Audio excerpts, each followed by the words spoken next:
story which we are going to discuss today is Iswaran The Storyteller, and it is written by R.K. Lakshman.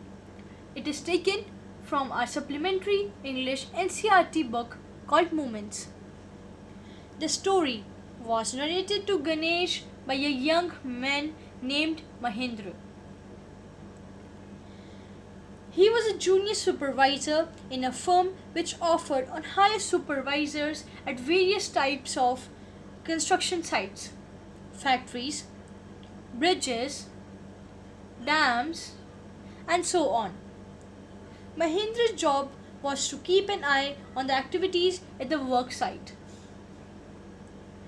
He had to keep moving from place to place every now and then as ordered by his head office, from a coal mining area to a railway bridge construction site. From thereafter, a few months to a chemical plant which was coming up somewhere. He was a bachelor. His needs were simple and he was able to adjust himself to all kinds of odd conditions, whether it was an ill-equipped circuit house or a makeshift canvas tent in the middle of a stone quarry. But one asset, he had his cook, Iswaran. The cook was quite attached to Mahendra and followed him uncomplainingly wherever he was posted.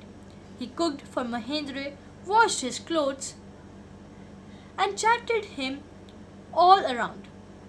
He would weave out endless stories and anecdotes on varied subjects.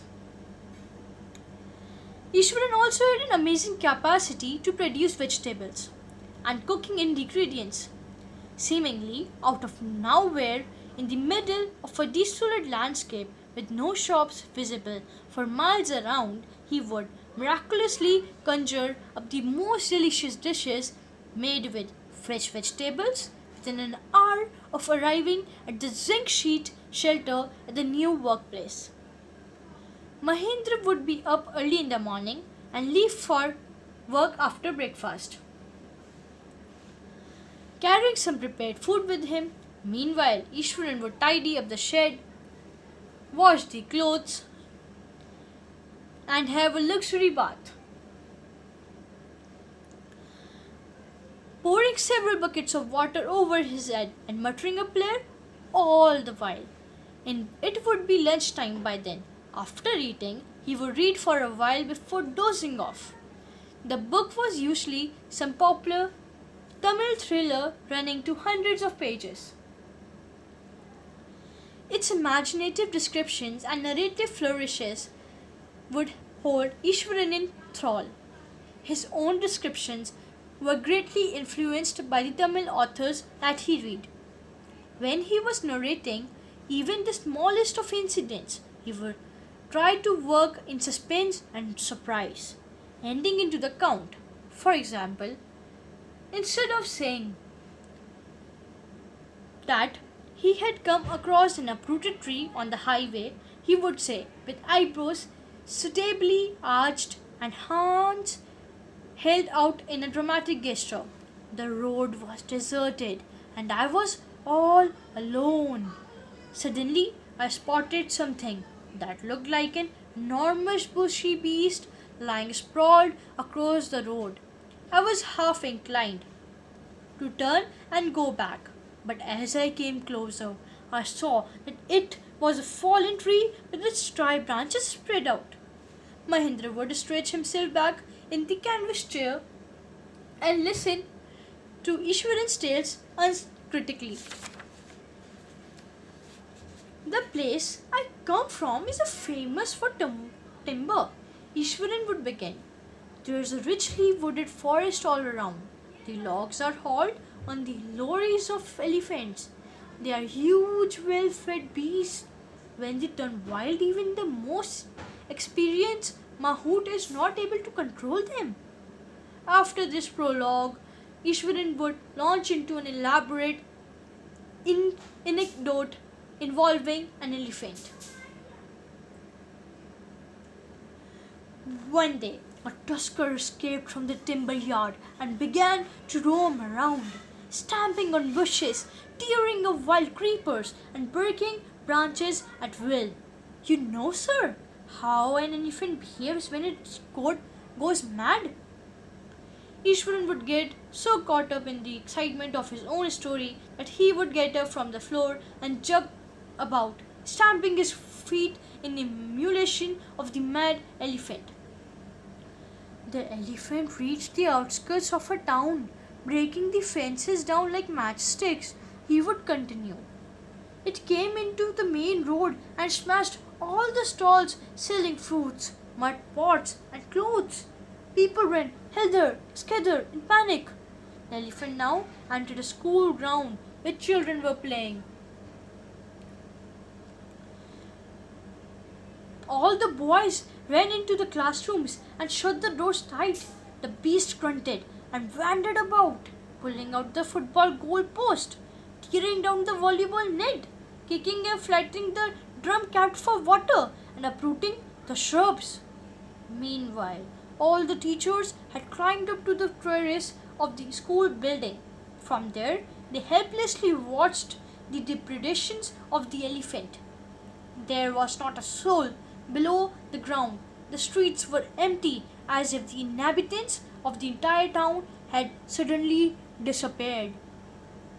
I was studying in the junior class at the time and was watching the whole drama from the rooftop. I don't know what came over me suddenly. I grabbed a cane from the hand of one of the teachers and ran away down the stairs and into the open. The elephant grunted and knucklingly swung a branch of a tree, which it held in its trunk. It stamped its feet, kicking up a lot of mud and dust. It looked frightening, but I moved slowly towards it, stick in hand. People were watching the scene, hypnotized from nearby housetops. The elephant looked at me red-eyed, ready to rush towards me. It lifted its trunk and trumpeted loudly. At that moment, I moved forward and, mustering all my force, wagged its third toenail on the quake. The beast looked stunned for a moment. Then it shivered from head to toe and collapsed. At this point, Ishwaran would leave the story unfinished and get up mumbling, "I will be back after lighting the gas and warming up the dinner." Mahendra, who had been listening with rapt attention, would be left hanging. When he returned, Ishwaran would not pick up the thread of the story right away. Mahendra would have to remind him, what about the conclusion which was pending? Well, a veterinary doctor was summoned to revive the animal. Ishwaran would shrug casually. 2 days later, it was led away by its mahout to the jungle. Well, how did you manage to do it, Ishwaran? How did you bring down the beast? It has something to do with the Japanese art, I think so. Karate or Jiu-Jitsu it is called. I had read about it somewhere. It temporarily paralyzes the nervous system, you see. Not a day without Ishwaran recounting some story packed with adventure, horror and suspense, whether the story was credible or not. Mahendra enjoyed listening to it because of the inimitable way in which it was told. Ishwaran seemed to more than make up for the absence of a TV in Mahendra's living quarters. One morning, when Mahendra was having breakfast, Ishwaran asked, "Can I make something special for dinner tonight, sir? After all, today is an auspicious day. According to tradition, we prepare various delicious to feed the spirits of our ancestors today, sir." That night, Mahendra enjoyed the most delicious dinner and complimented Ishwaran on his culinary skills. He seemed very pleased, but unexpectedly launched to a most garish account involving the supernatural. "You know, sir, this entire factory area we are occupying was a burial ground. he started. Mahendra was jerked out of the pleasant reverie he had drifted into after the satisfying meal. I knew on the first day itself when I saw a human skull lying on the path. Every now I came across a number of skulls and bones, Ishwaran continued.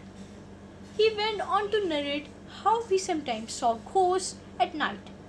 I'm not easily frightened by these things, sir. I'm a brave fellow. But one horrible ghost of a woman, which appears off and on at midnight during the full moon. It is an ugly creature with matted hair and shriveled face like a skeleton holding a fetus in his arms.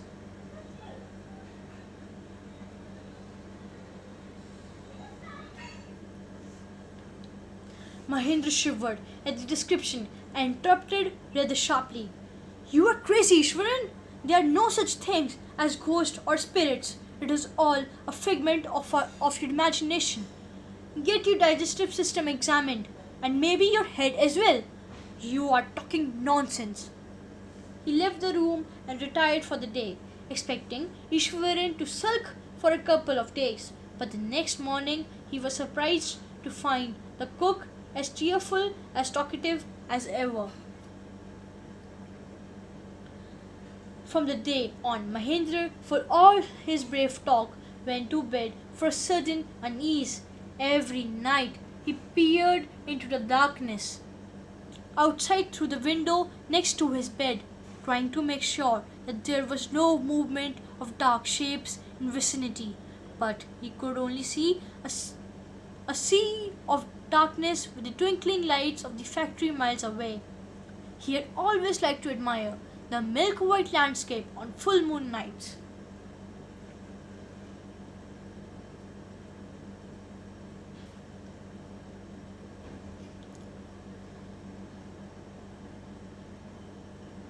But after hearing Ishwaran's story of the female ghost, he was avoided looking out of the window altogether when the moon was full.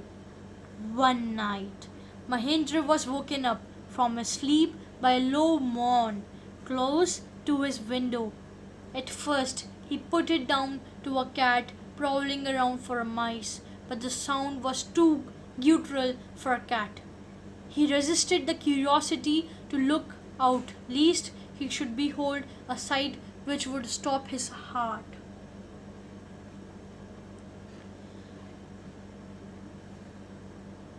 But the wailing became louder and less feline. He could not resist the temptation any more. Lowering himself to the level of the window shield, he looked out the window sheet of the moonlight outside. There's not too far away was a dark clouding form clutching a bundle. Mahendra broke into a cold sweat and fell back on the pillow, panting. As he gradually recovered from the ghastly experience, he began to reason with himself and finally concluded that it must have been some sort of autosuggestion, some trick that his subconscious had played on him. By the time he had got up in the morning, had a bath, and came out to have his breakfast, the horror of the previous night had faded from his memory. Ishwaran greeted him at the door with his lunch packet and his bag.